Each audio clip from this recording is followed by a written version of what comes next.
These are some different examples of work problems. This first one is in reference to Hooke's law. So the question says a force of 5 pounds compresses a 15-inch spring 3 inches. So we can take that given information that we have to help us find our constant when using Hooke's law. So Hooke's law, just to remind you, Hooke's law says that force is equal to a constant k times some distance, and I'm going to use x for my distance here. So the force is equal to k times x, the distance. So in this case it says that a force of 5 pounds will compress that 15-inch spring 3 inches. So in this case my x is 3. So that says that 5/3 is my constant there, k. Alright, so I have my formula. This is that F is equal to 5/3 x is my formula that I have there. Now, since this is not a constant force, since it's a variable force, then I have to use some integration to figure out what my answer is going to be here. So, go back up to the problem. It says how much work is done in compressing that spring from a length of 10 inches to a length of 6 inches. Now you have to be really careful when you read these problems to make sure you just don't start plugging in numbers and not really think through what you just said. Now we know that a force of 5 pounds will compress that 15-inch spring 3 inches, which means it'll go from 15 inches down to 12 inches if I can compress it 3 inches. So if I compress the spring from a length of 10 inches, then I have to ask myself how far did I actually compress it? Well, if it's 15 inches and I compressed it to a length of 10 inches, then really what I've done is I've compressed it 5 inches.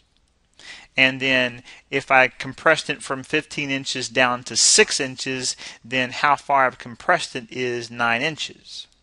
So be careful about that you just don't plug in 6 and 10, because I'm not going to use 6 and 10.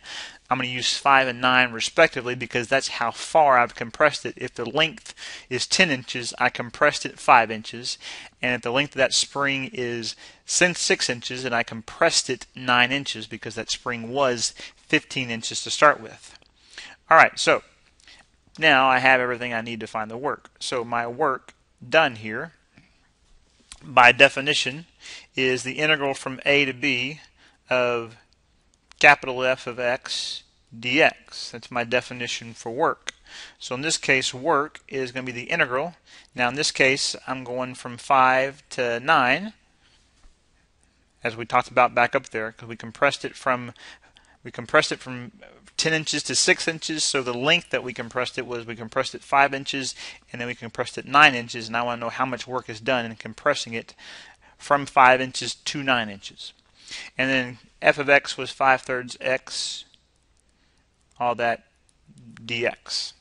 So again, the hard part of these problems more than anything is the setup. I mean, the integration here is not bad at all.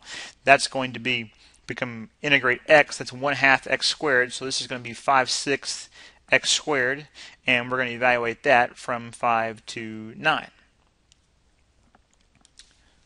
So if we do that there, this is going to be 5/6 times 81 minus 5/6 times 25.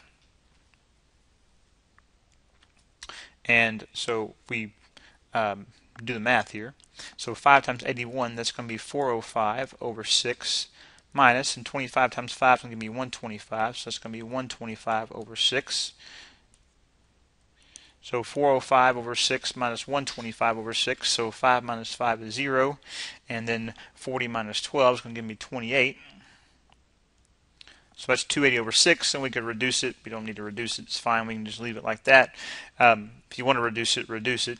So 280 over 6. Now the other thing you have to make sure that you get here is you have to get the units. Okay, so we're talking about pounds and inches.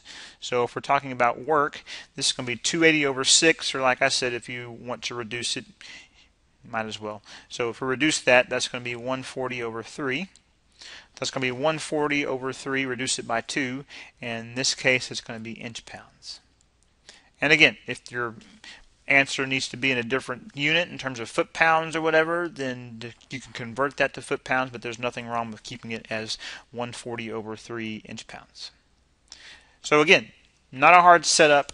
Just be really, really careful about your bounds on your integration, because if you're not careful, you'll use the numbers 6 and 10, but just make sure that you read carefully and understand what they're asking you there.